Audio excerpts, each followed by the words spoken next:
Lição 8. É bíblico esperar pelo Espírito Santo? Parte 2. Textos bíblicos. João 7, 39, 31, 37, 39, Lucas 24, 49, Atos 2, 4. Verdade central. Para receber o Espírito Santo, beba do Espírito de Deus, e a expressão vocal ser-lhe-á dada. Na lição anterior, lemos todos os registros no Novo Testamento sobre aqueles que receberam o Espírito Santo, e isso por um período de 20 anos. Não há nada nas Escrituras que se assemelhe àquilo que chamaríamos de reunião de esperar diante do Senhor, a fim de os cristãos receberem a plenitude do Espírito Santo. Em todas as ocasiões em que os cristãos o buscavam, todos receberam imediatamente. Nenhum deles saía decepcionado. Logo, se ensinássemos isso aos nossos irmãos hoje, todos receberiam da mesma maneira, como foi em Atos dos Apóstolos, seguindo o exemplo no Novo Testamento. Tenho o batismo no Espírito Santo desde 1937 e nunca mandei irmão algum esperar para recebê-lo. Sempre tenho dito aos irmãos: venham receber o Espírito Santo, e eles têm ido e recebido. O Consolador em minhas campanhas de reavivamento em todos os lugares. Subtítulo: Confie na palavra, não nas experiências.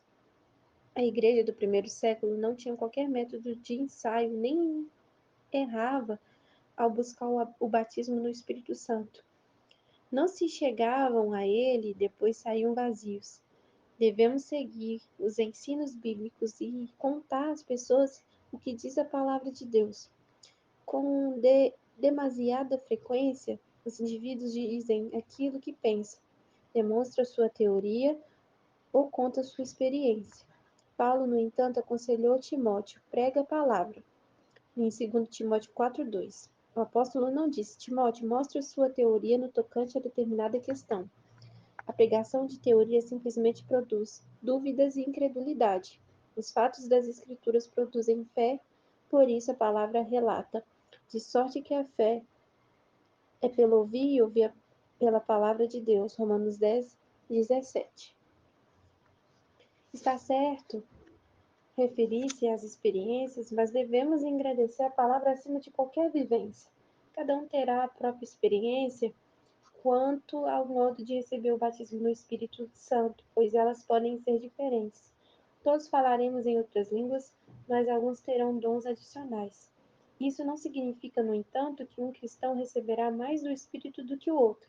Alguns têm falado que, ao receberem o Espírito Santo, viram um raio de luz que parecia descer pelo teto. Outros têm falado que avistaram uma bola de fogo. Nunca vi quaisquer dessas manifestações, mas estou tão cheio do Consolador quanto outra pessoa. Tenho evidência bíblica, falei em mistério. Não duvido de que certas coisas acontecem, mas o Senhor não prometeu experiências. Se acontecerem, tudo bem, mas não as procure. Temos o direito, no entanto, de procurar a plenitude do Espírito e de falar em outras línguas. Muitos indivíduos também têm vivências incomuns ao nascerem de novo. Quando, por exemplo, Paulo se converteu, viu uma luz e ouviu uma voz. E indo no caminho aconteceu que, chegando perto de Damasco, subitamente cercou um resplendor de luz do céu. E caindo em terra, ouviu uma voz que lhe dizia: Saulo, Saulo, por que me persegues?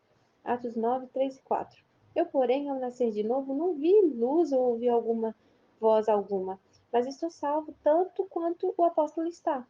Paulo nunca mandou que os indivíduos fossem convertidos da mesma maneira como aconteceu com ele, ou verem uma luz e ouvirem uma voz. Referia-se só ocasionalmente a essa experiência. No entanto, esta foi sua maneira de ensinar como receber a salvação, a saber, se com tua boca confessares ao Senhor Jesus, e em teu coração creres que Deus o ressuscitou dos mortos, serás salvos. Romanos 10:9.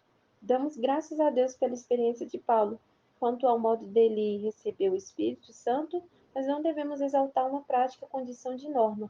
Engrandeça a palavra e deixe cada pessoa ter a própria experiência. Com muita frequência, os cristãos não recebem instruções sobre a maneira bíblica de receber o Espírito Santo, ou pior ainda, recebem orientações erradas. Quando um irmão deixa de receber alguém, lhe dá um tapinha nas costas dizendo: tenha mais sorte da próxima vez. De Deus, porém, não recebemos coisa alguma pela sorte, mas pela fé. Muitos vão para casa desanimados. Aqueles que deveriam ter recebido o Espírito Santo têm sido impedidos de recebê-lo. Diversos indivíduos honestos, sinceros e inteligentes são afastados da igreja por práticas antibíblicas. Devemos dizer aos irmãos aquilo que a palavra revela.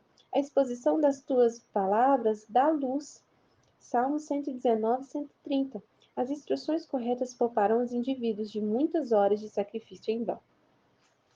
Subtítulo: Venha e beba. No capítulo 7 do Evangelho segundo João, Jesus fala a respeito de receber o Espírito Santo. E no último dia, o grande dia de festa, Jesus pôs-se em pé e clamou, dizendo: Se alguém tem sede, que venha a mim e beba. Quem crê em mim, como diz a Escritura, rios de águas vivas correrão do seu ventre. E isso disse ele do Espírito, que havia de receber os que nele crescem, porque o Espírito Santo ainda não fora dado, por ainda Jesus não ter sido glorificado. Neste trecho, o Senhor ensina a respeito de receber o batismo no Espírito Santo. Trata-se de rios que fluem do interior do cristão. No entanto, observe que em João 4,14, o Mestre assegurou à mulher samaritana de Samaria: Mas aquele que beber da água que eu lhe der nunca terá sede, porque a água que eu lhe der se fará nele uma fonte de água a jorrar para a vida eterna. Esta, por sua vez, é uma referência à salvação. Em João 7,38, portanto, Cristo menciona rios, e em João 4,14 ele se refere a uma fonte. Fica claro que essas são duas experiências diferentes relatadas por Jesus. Uma delas, a fonte, é a bênção do novo nascimento no interior da pessoa, para abençoá-la. É o manancial de água que jorra para a vida eterna e diz respeito à salvação. A outra experiência, o rio, a outra experiência, o rio, é o batismo no Espírito Santo, e este transforma o cristão em bênção para o próximo. Trata-se daqueles rios que fluem para fora do indivíduo. É um revestimento de poder prometido por Jesus em Lucas 24 e está à disposição de todos os servos de Deus. Lucas 24, 49. E eis que sobre vós envio a promessa do meu Pai. Ficai, porém, na cidade de Jerusalém, até que do alto sejais revestidos de poder. Note também, com referência ao recebimento do batismo no Espírito Santo que o Senhor convidou: venha e beba. E ele não disse: venha, grite, ore e louva. O Salvador também não ordenou: venha e volte vazio. Cometemos um engano quando não interpretamos corretamente o que Jesus ensinou na simplicidade do seu modo de ser. Você consegue beber e falar ao mesmo tempo? Já experimentou dizer alguma coisa enquanto está engolindo água? É possível beber e louvar no mesmo momento? O Espírito Santo está ali para capacitar-lhe, mas você não poderá beber e falar ao mesmo tempo. Digo, pois, ao interessado que cesse de falar no idioma dele e comece a encher-se do Espírito. Diga-lhe para falar em mistério. O Consolador atuará sobre seus órgãos vocais, seus lábios e sua língua, e colocará expressões sobrenaturais em sua boca. Contudo, o cristão precisará falar essas palavras em voz alta. O Espírito Santo concede o que falar, mas a pessoa é quem fala. Atos 2:4. Todos foram cheios do Espírito Santo e começaram a falar em outras línguas conforme o Espírito Santo lhes concedia que falassem. Eles é o sujeito da frase. Foram eles que falaram, o Espírito Santo deu-lhes a capacidade de falar. Simplesmente beba do Espírito até ficar cheio. Quando isso acontecer, o Espírito Santo irá dar-lhe que falar na língua dos anjos. Alguém pode perguntar: você quer insinuar que já não há mais necessidade de adiar? Não quero simplesmente insinuar, mas declaro com absoluta certeza. Não há motivo para continuar adiando. Cristo afirmou: venha e beba.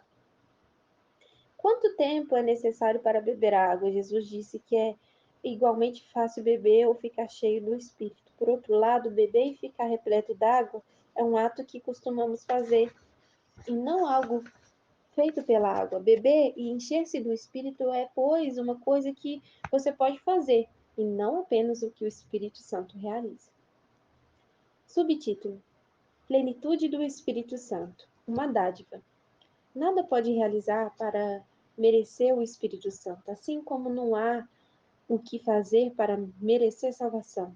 Os recém-nascidos em Cristo podem receber o Espírito tão facilmente como os cristãos maduros.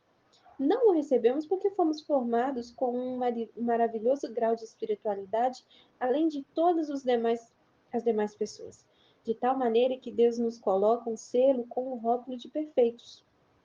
O Espírito Santo é uma dádiva.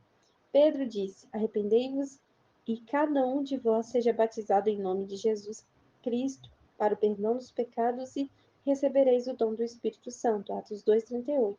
Se alguém nasceu de novo, está pronto para receber o dom do Espírito Santo. Caso o cristão tenha de fazer alguma coisa a fim de receber o Consolador, isso deixará de ser uma dádiva e passará a ser uma espécie de recompensa. Alguns acham que considero fácil demais os irmãos alcançarem o Espírito Santo. Entretanto, não fui eu quem tornou isso fácil, foi Jesus, e não eu quem convidou. Venha e beba. Também não coloquei o recebimento do Consolador como uma dádiva, e sim o Pai Celestial. Alguém censurou, sim, mas eu não estou a favor de despachar por trem as pessoas até o Espírito Santo.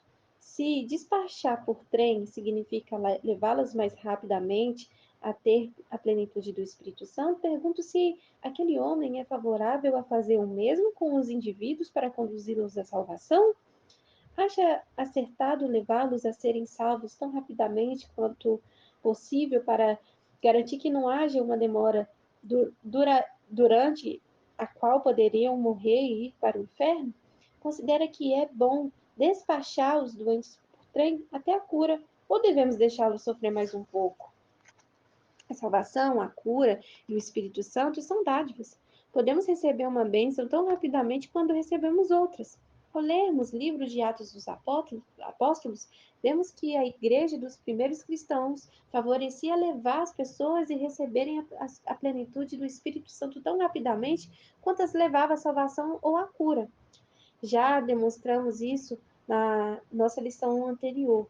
Não somente sou favorável a despachá-las por trem, como também gostaria até de mandá-las em um avião a jato. Subtítulo: Seguindo a rota direta. A terra de Canaã tipifica o batismo no Espírito Santo e nossos direitos e privilégios em Cristo. Alguns pensam que tipificava o céu, mas Canaã não podia tipificá-lo, pois não haverá cidades para conquistar nem batalhas para travar quando chegarmos a Porvir. A morte, a última inimiga, terá sido derrotada. Não haverá mais inimigos ou gigantes na pátria celestial. Israel saiu do Egito, que representa o mundo. Todos os filhos de Israel foram batizados. Passar pelo Mar Vermelho tipifica o batismo nas águas. Todos beberam do Messias, a rocha da qual fluiu água era Jesus. Poderiam ter passado direto para Canaã, mas por causa da incredulidade ou da desobediência passaram 40 anos peregrinando no deserto. Quando finalmente entraram, fizeram um longo desvio. Se uma pessoa quiser fazer desvio antes de receber o batismo no Espírito Santo, poderá fazê-lo. Poderá desviar-se até a mesa da comunhão e por muitos outros meios, mas também conseguirá ir diretamente ao batismo no Espírito Santo. A porta está aberta. Outra maneira de declarar a mesma verdade é: se você quiser ir até uma cidade vizinha, poderá ir lá diretamente, ou se desejar, poderá subir para Belém do Pará, passar por Brasília, descer até Porto Alegre e voltar em direção a São Paulo e outras cidades. Não é necessário, mas é possível agir assim. A mesma coisa acontece ao recebermos o Espírito Santo. É possível fazer tantos contornos e desvios quanto quisermos, mas por que não seguir logo a rota direta e recebê-lo pela fé? Um irmão observou: mais irmãos têm recebido o Espírito Santo depois da meia-noite do que qualquer outro momento. Minha resposta diante disso é: se receberam o Espírito Santo depois dessa hora, é porque não confiam em Deus antes. O Pai Celestial não é diferente depois da meia-noite do que ele é antes desse horário.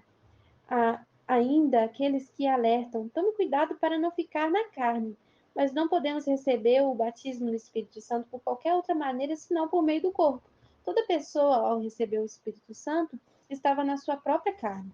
No dia do Pentecostes, Pedro citou a profecia de Joel dizendo: E há de ser que depois derramarei o meu espírito sobre toda a carne. Joel 2:28. Paulo destacou: ou não sabeis que nosso corpo é templo do Espírito Santo? Em 1 Coríntios 6,19. Para receber o Espírito Santo, abra o seu ser com um forte desejo pelo Altíssimo, com fé singela, respire e beba do Espírito de Deus, e será dada a você a capacidade para falar em mistério. Se você é suficiente e verdadeiro na fé e forte na coragem, poderá pronunciar aquela expressão vocal em línguas neste momento. Se conseguir beber a água, conseguirá beber do Espírito agora mesmo. Quero citar a autoridade certa para isso: o Senhor Jesus Cristo. Texto para memorizar: se alguém tem sede, que venha até mim e beba. João 7,37.